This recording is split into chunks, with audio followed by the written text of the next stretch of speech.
Di telepon terdengar suara seorang wanita yang sedang panik, nangis-nangis, memohon ampun, dan gak lama kemudian suaranya hilang. Teleponnya terputus. Ada seorang pria, badannya besar, kepalanya pelontos, dan mukanya itu kelihatan sangat serius. Anehnya, pria ini tampak sangat-sangat tenang. Dan saat itulah pihak yang berwenang semakin yakin kalau memang ada sesuatu yang terjadi pada wanita ini.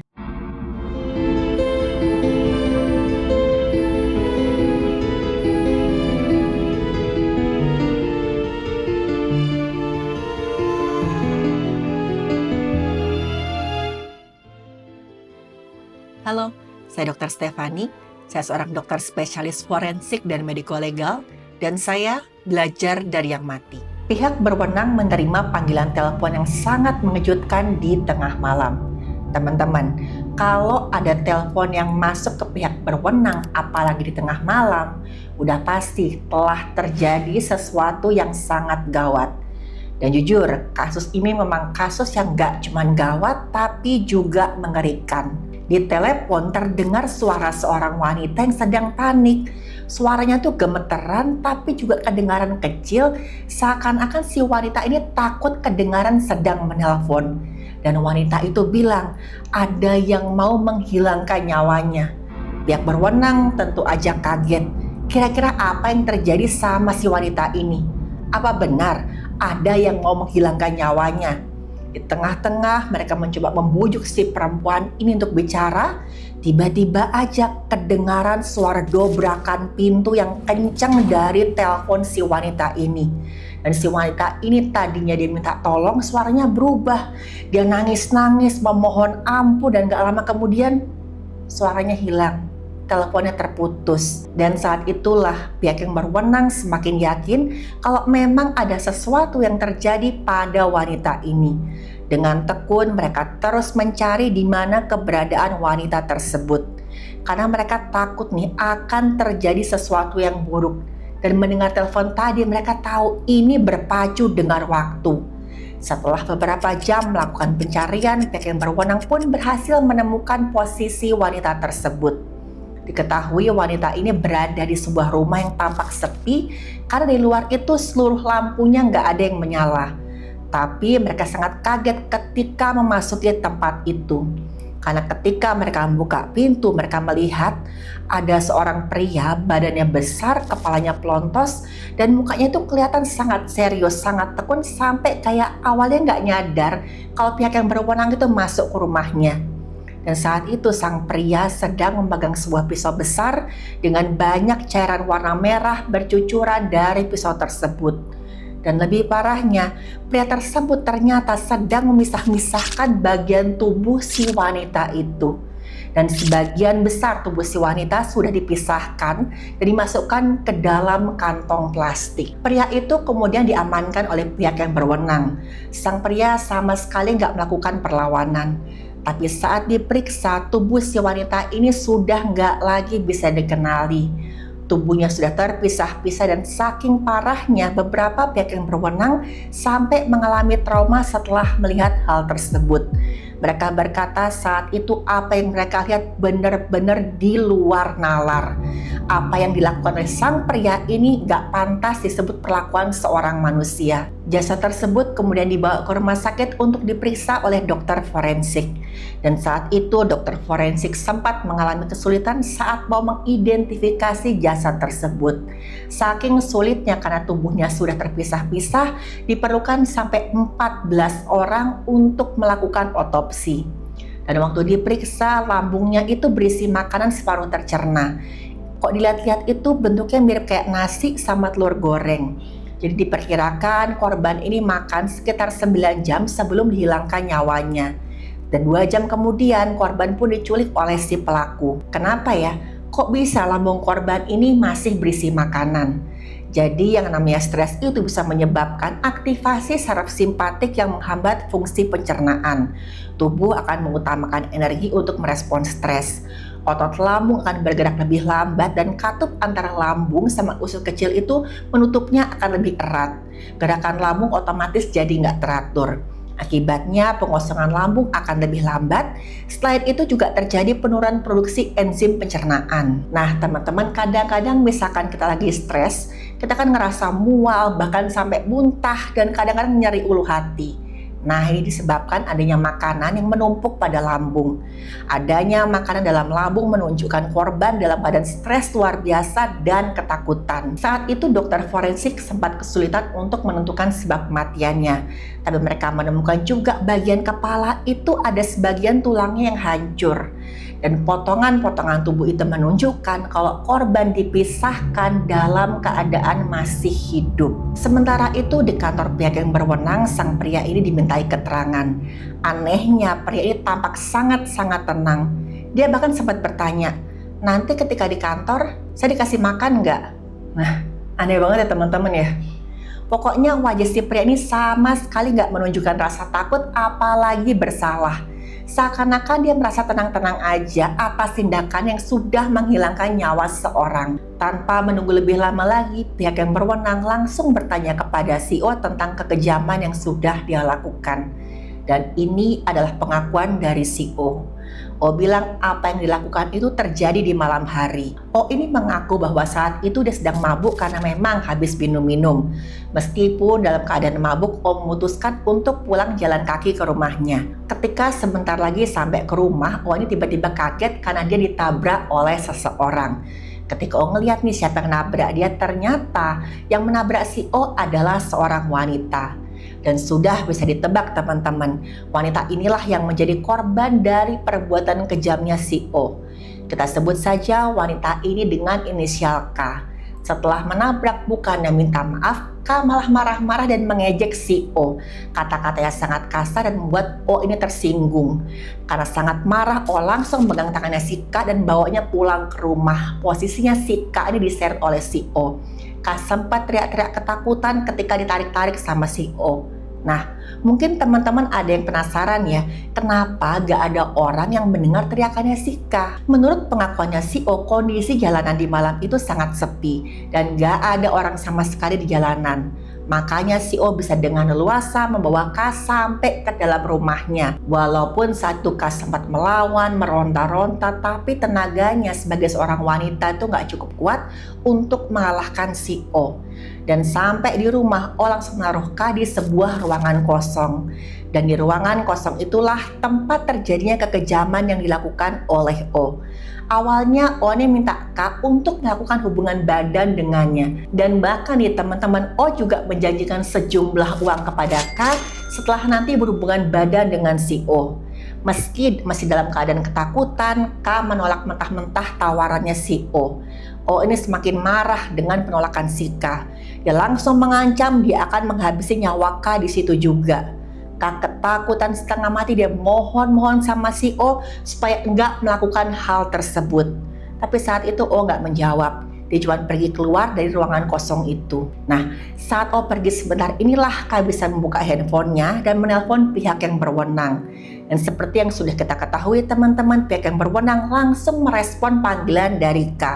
Tapi sialnya belum sempat K memberikan lebih banyak informasi, O kembali masuk ke ruangan dengan mendobrak pintu.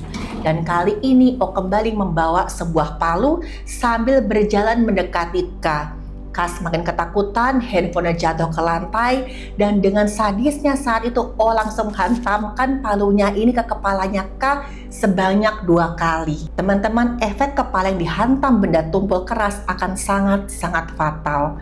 Karena rongga kepala ini adalah struktur yang melindungi otak. Otak ini adalah organ paling vital di tubuhnya manusia. Kerusakan ini disebabkan oleh pecahan tulang kepala yang mengenai otak.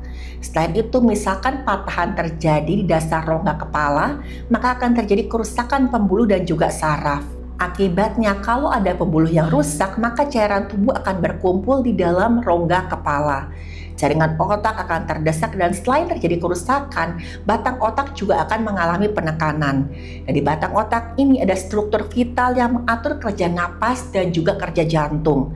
Keadaan ini ketika terjadi penekanan bisa mengakibatkan henti jantung dan juga henti napas. Lokasi hantaman pada kepala juga mempengaruhi keparahan cedera. Kalau sampai ada hantaman di lokasi yang banyak pembuluhnya, maka bisa fatal akibatnya. Selain itu, kekuatan hantaman juga mempengaruhi derajat keparahan kerusakan pada jaringan otak. Pada kasus ini, O menghantamkan palu ke bagian kepala yang vital. Terjadilah kebocoran cairan tubuh yang hebat dan juga kekuatan hantaman mengakibatkan kerusakan pada jaringan sarafnya si K. Dan akibat hantaman tersebut, K langsung jatuh dan mengalami kejang-kejang. Dan saat K kejang ini, O malah meneruskan aksi sadisnya. Dia tekan leher K ini sekuat tenaga sampai K nggak lagi bisa bernapas. Tindakan O ini memang sangat mengerikan dan mengagetkan ya teman-teman. Tapi aksinya tidak berhenti di situ.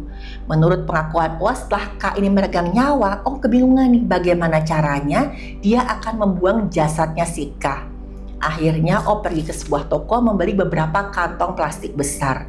Dan setelah beli beberapa kantong tadi, O kembali ke ruangan kosong di mana masih ada jasadnya K yang tergeletak di lantai. Kali ini O juga sudah membawa sebuah benda tajam lengkap dengan alat asahnya.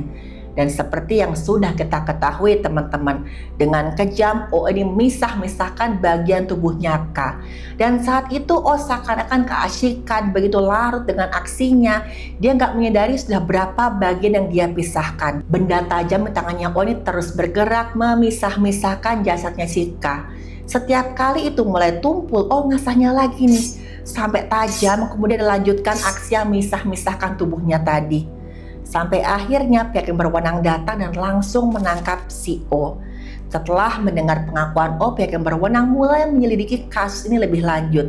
Mereka mencoba mencocokkan pengakuan si O dengan bukti-bukti yang ada. Karena bisa aja kan teman-teman, seorang pelaku berbohong untuk menghindari hukuman yang lebih berat. Dari hasil penyelidikan, pihak yang berwenang menemukan beberapa bukti baru. Dan bukti inilah yang kemudian menyanggah pernyataan dari si O tadi. Dari rekaman CCTV di jalan terlihat bahwa O lah yang pertama kali sengaja menabrakkan dirinya ke arah K. Nah artinya pernyataan O kok tadi si K yang menabraknya udah pasti ada sesuatu kebohongan. Dan hal ini juga didukung dengan pernyataan dari kakak kandungnya si K. Menurut kakak kandungnya K, adiknya ini adalah seorang yang sangat sopan. Gak mungkinlah adiknya ini marah, apalagi sampai memaki orang yang lebih tua darinya. Jadi K nggak akan marah, tapi mungkin mengatakan hal lain kepada si O, misalkan maaf atau permisi. Tapi rekaman CCTV menunjukkan kalau O ini setelah menabrakkan dirinya ke si K, langsung bawa si K dengan paksa. Sama sekali nggak ada adu mulut atau apa seperti pengakuan dari si O tadi. Keterangan lebih lanjut dari kakaknya si K mengatakan, kok malam itu K sempat mengabari kakaknya. K ini sebenarnya juga sedang berjalan pulang ke arah tempat tinggalnya. Jadi si K ini adalah seorang perantau yang menjadi tulang punggung keluarganya. K sering kerja lembur dan bahkan di hari K kehilangan nyawanya, dia baru saja pulang dari lembur. Dan K sama sekali nggak menyangka kalau hari itu adalah hari terakhirnya hidup. Bukti selanjutnya ditemukan oleh pihak yang berwenang adalah hal-hal aneh yang ada di rumahnya O. Jadi tata letak rumahnya O sangat aneh menurut sebagian orang. Di rumahnya itu terdapat ada 2 kamar tidur. Satu kamar berukuran besar, satu lagi berukuran kecil.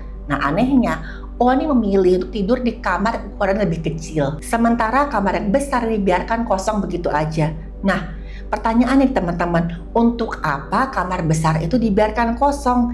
Kan seharusnya lebih nyaman tidur di kamar yang lebih besar. Selain itu, pihak yang berwenang menemukan beberapa foto sensual wanita dan juga pembalut wanita. Nah, buat apa sih O ini menyimpan begitu banyak pembalut wanita? Teman-teman, ini menunjukkan kalau O itu punya kecenderungan ada gangguan perilaku. Jadi gangguan ini membuat seseorang kayak punya hasrat yang sangat kuat terhadap benda tertentu. Biasanya benda-benda ini tuh nggak begitu pengaruh, seperti pakaian, sepatu, dan bahkan pembalut wanita. Jadi sang pelaku ini akan menghubungkan benda-benda tersebut dengan feminitas seorang wanita. Nah, teman-teman mungkin pernah dengar ada kasus pencurian pakaian dalam wanita. Beberapa pelaku tersebut mungkin punya kelainan semacam ini. Biasanya nanti pelaku akan menyentuh, menciumi, atau menyimpan benda-benda tersebut sebagai bagian dari kepuasannya. Pelaku ini jadi semacam punya ketergantungan terhadap benda tersebut, di mana dia memerlukan benda itu untuk mencapai kepuasan. Bahkan saat pelaku hendak melakukan hubungan badan, pelaku akan memerlukan benda tersebut untuk menaikkan hasratnya. Dia nggak bisa melakukan hubungan badan tanpa benda tersebut. Pada kasus O contohnya, misalkan dia mau melakukan hubungan badan, maka O perlu membawa pembalut tersebut.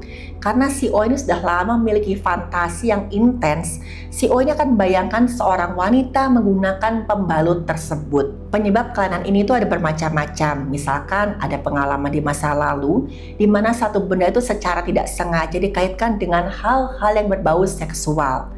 Bisa juga disebabkan karena ketidakseimbangan saraf dan juga kimia otak. Ada juga yang mengatakan kalau kelainan ini disebabkan adanya trauma atau kekosongan emosional. Benda mati tersebut yang bisa memuaskan hasrat pelaku secara aman karena tadi adanya trauma. Pelaku merasa bisa memegang kendali dan nyaman karena benda tersebut tuh nggak berubah. Dan kelainan ini bisa menyebabkan seseorang terkena depresi. Karena di satu sisi dia merasa malu dan juga bersalah, tapi di sisi lain dia nggak segera mencari bantuan dari psikolog atau psikiater. Pada sebagian kasus biasanya penderitanya ini akan menutup diri dari lingkungannya.